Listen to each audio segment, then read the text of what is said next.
बिस्मिल्लाहिर्रहमानिर्रहीम। नाज़रीन अस्सलाम वालेकुम, मैं हूँ इमरान वसीम। नाज़रीन, आज साइफ़र ख़ुसूसी अदालत में जो साबिक़ वज़ीर आज़म इमरान ख़ान की बेल एप्लीकेशन के ऊपर जो मुख्तसर समाअत हुई, इमरान ख़ान साहब के वकील हाज़िर थे और जो जज साहब थे अबुल असनाद ज़ुल्करनैन साहब, वो आज भी अदालती कार्रवाई से अपनी अदालत से गैर हाज़िर रहे। तो आज की अदालती कार्रवाई से क्यों ऐसा लगता है कि ये जो इमरान ख़ान साहब की ज़मानत का मामला है, ये लंबे अरसे के लिए लटक गया है। पीर के रोज़ अगर जज साहब आ भी जाते हैं तो ख़ान साहब को ज़मानत मिलने में क्यों मुमकिना तौर पे ताख़ीर हो सकती है। ये सारी तफ़सीलात और जो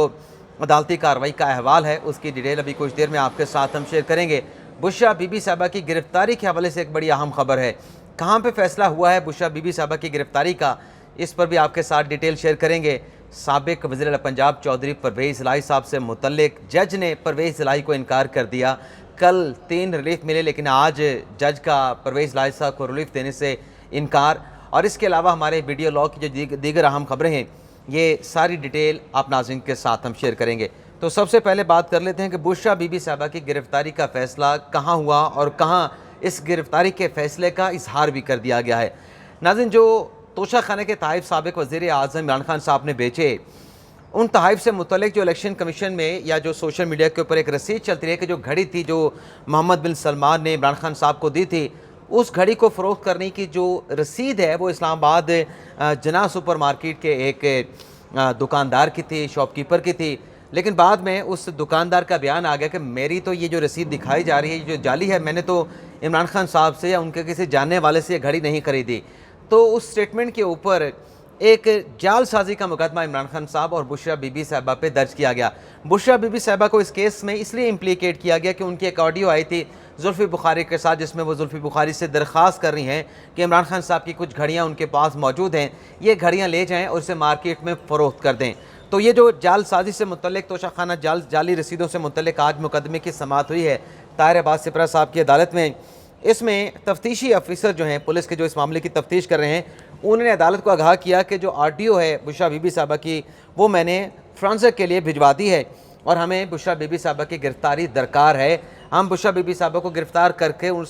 इस मामले पर उनसे फ़र्दर तफ्तीश करना चाहते हैं। जिस पर जो वकील थे इमरान ख़ान साहब के, अपने बुशरा बीबी साहिबा के और इमरान ख़ान साहब के, उन्होंने कहा कि ये एक मुख्तसर सा मामला है, लेकिन जो तफ्तीशी है इसको प्रोलॉन्ग करना चाहते हैं, इसको लंबा करना चाहते हैं। तो इमरान ख़ान साहब के वकील ने तफ्तीशी पे इल्ज़ाम लगाया। तो फिर जज साहब ने ये पूछा तफ्तीशी से कि ये मामला तो रसीदों का है, जाली रसीद का आपका इल्ज़ाम है, तो इसमें ऑडियो कहाँ से आ गई। जिस पर तफ्तीशी ने कहा कि एक ऑडियो है जिसकी हम फ्रांसिक के लिए हमने FIA को भेजा है, और उस ऑडियो से मुतल्लिक जब बुशरा बीबी साहिबा हमारे पास आई थी, उनसे इन्वेस्टिगेशन किए थे, उनसे सवालात किए थे, तो बुशरा बीबी साहिबा ने इनकार कर दिया था कि ये उनकी ऑडियो नहीं है। तो हमने उनकी वॉइस मैचिंग करनी है बुशरा बीबी साहिबा की इस ऑडियो के साथ। तो जज साहब ने इस्तदा को एक्सेप्ट कर लिया, लेकिन जो अबूरी ज़मानत थी बुशरा बीबी साहिबा की इस केस में, उसको 12 सितंबर तक जो है वो एक्सटेंड कर दिया गया, उसमें तौसीक़ कर दी गई। इसके अलावा नाज़रीन, जो साइफ़र केस की इमरान ख़ान साहब की और शाह महमूद कुरैशी साहब के बेल एप्लीकेशन के ऊपर जो समाअत हुई, उसमें डॉक्टर बाबर अवान साहब पेश हुए, शेर अफजल मरवत साहब पेश हुए और इंतज़ार पंजोता साहब पेश हुए। सलमान अफजल साहब जो हैं वो बुशरा बीबी साहिबा के केस में पेश हुए थे। इस केस में, साइफ़र केस में, सलमान सफदर साहब मौजूद ना थे, क्योंकि लीगल टीम को मालूम था कि आज क्योंकि जज साहब नहीं है, और हमने आपको पिछले वीलॉग में बताया था कि अगर तारीख लेनी थी तो फिर वो तारीख क्यों खान साहब के वकला ने जाकर ली जिस रोज़ अदालत में जज साहब गैर हाजिर होना थे। तो आज 7 सितंबर की तारीख खान साहब के वकला ने खुद मांगी, आज भी जज साहब नहीं थे, और आज जब खान साहब के लीगल टीम के वकला वहाँ पर पहुँचे तो अदालती अमले ने फिर एक मरतबा बताया कि 8 सितंबर तक जज साहब रुखसत पे हैं, और हो सकता है कि 9 सितंबर को भी ड्यूटी पे ना आए, उनकी अहलिया बीमार हैं, वो पीर के रोज़ से यानी 11 सितंबर से अपनी अदालत को आके प्रिजाइड करेंगे। अब यहाँ पे भी हमने ये देखा कि जज साहब की जो अहलिया की एलिमेंट की वजह से जो रुखसत है, उसके ऊपर भी काफ़ी ज़्यादा क्रिटिसाइज़ किया गया, प्रोपोगंडा किया गया, सोशल मीडिया पे कैंपेन चलाई गई कि देखें इमरान ख़ान साहब के वकला हाज़िर होते हैं और जज साहब अब गैर हाज़िर हो गए हैं, और पहले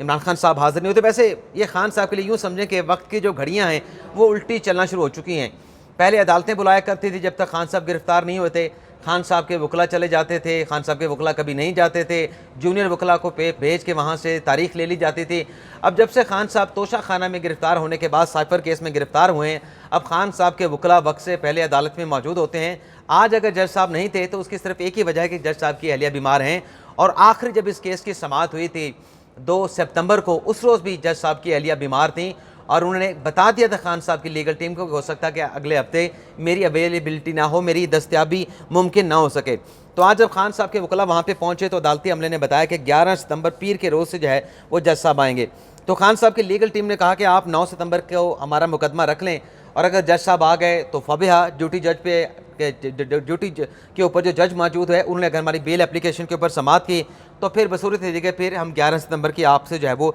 नई तारीख ले लेंगे। अब यहाँ पे सवाल ये है कि जब 2 सितंबर को इस केस के ऊपर आर्गूमेंट होना थे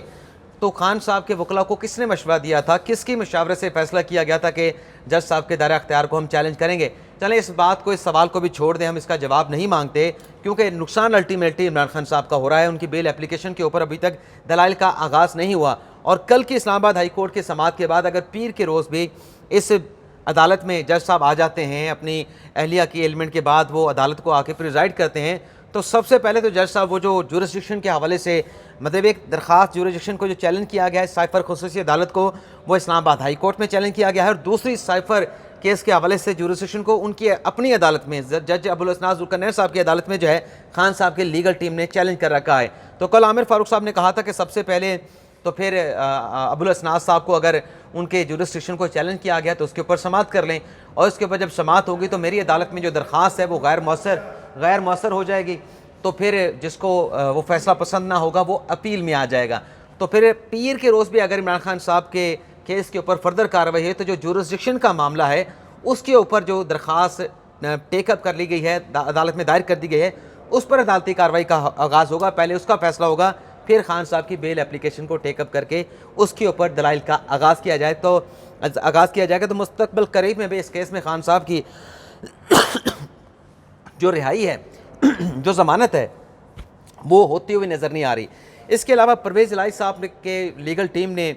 जो अपने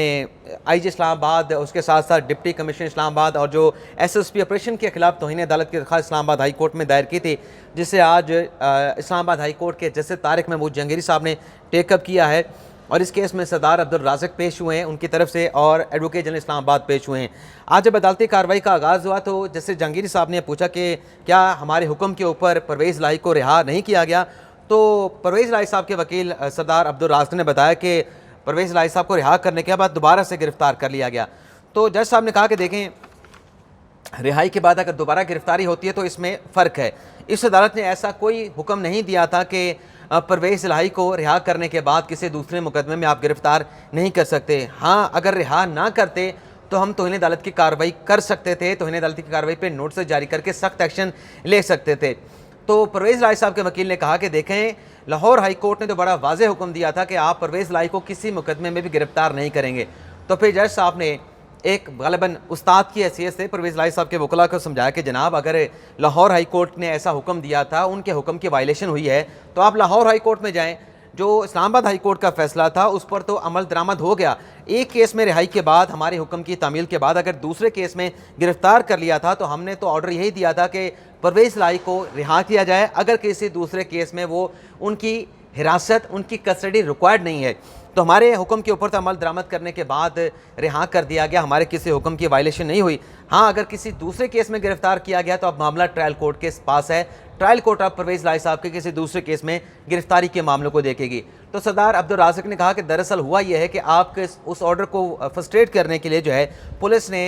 रिहा करने के बाद दोबारा से गिरफ्तार किया और परवेज़ इलाही साहब को तो पुलिस लाइन में रखा गया था। जज साहब ने कहा कि अब तो मुतल्लिका अदालत से परवेज़ इलाही साहब का रिमांड भी हो चुका है, तो हम क्या मदाखलत कर सकते हैं। एडवोकेट जनरल इस्लामाबाद ने कहा कि देखें, तामील हो चुके अदालती हुक्म की, और जिस पर जज साहब ने कहा कि अब तो एडवोकेट जनरल इस्लामाबाद का भी बयान आ गया है, तो हमने तो आपकी दरख्वास्त के ऊपर, परवेज़ इलाही की दरख्वास्त के ऊपर दूसरी साइड को नोटिस भी नहीं किया था और हमने परवेज़ इलाही को रिहा करने का हुक्म दे दिया था और मंगल को उस केस की दोबारा समाअत होनी है। रिहाई ना होती तो हम सख्त एक्शन लेते, तो अदालत ने ये दरख्वास्त नाकाबिल समाअत करार दे के खारिज कर दी। लेकिन इसमें बड़ा अहम नुकता है इस अदालती कार्रवाई में। नाज़रीन, जज साहब ने कहा कि मुतल्लिका अदालत से परवेज़ इलाही का रिमांड भी हो चुका है, तो हम क्या कर सकते हैं। अब इसी नुक्ते को आप लेके चलें तो जब परवेज़ इलाही को लाहौर हाई कोर्ट ने रिहा किया था तो नैब केस में परवेज़ इलाही साहब का रिमांड मौजूद था। तो अगर इस्लामाबाद हाई कोर्ट के जज साहबान ये एक ऑब्जर्वेशन दे रहे हैं कि रिमांड मुतल्लिका अदालत से हो चुका है, आप ट्रायल कोर्ट में जाएं, तो क्या सवाल यह है कि लाहौर हाई कोर्ट जिस तरीके से उन्होंने नैब केस में परवेज़ लाई साहब को रिहा कर दिया और किसी और केस में भी गिरफ्तार ना करने की ऑब्जर्वेशन दे दी, बाकायदा हुक्म दे दिया, क्या ऐसा कानून के मुताबिक, आइन के मुताबिक हो सकता था? ये बड़ा अहम सवाल है। इसके अलावा नाज़रीन, जो तोशा खाना का अपना अल कादिर ट्रस्ट का केस है, तोशा खाना में तो बुशरा बीबी साहब को आज बुलाया गया था नैब की तरफ से। अब जो अल कादिर ट्रस्ट का केस है उसमें बुशरा बीबी और अली मोहम्मद खान को भी आज नैब ने तलब कर रखा है। इसके अलावा नाज़रीन, जो इमरान खान साहब को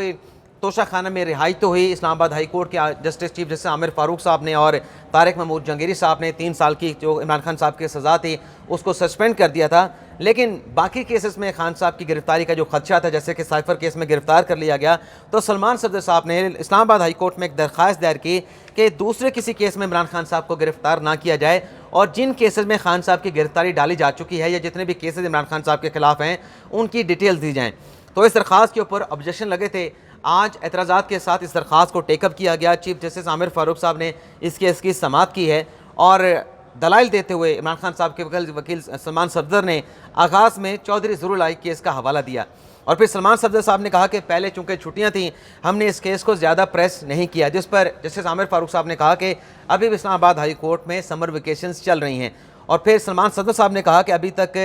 रिपोर्ट नहीं आई कि इमरान खान के खिलाफ कितने केसेस हैं। और 9 मई का वाक़ये का जिक्र करते हुए मैं खुद ज़ाती तौर पे सलमान सफदर ने कहा कि मैं घबरा जाता हूँ।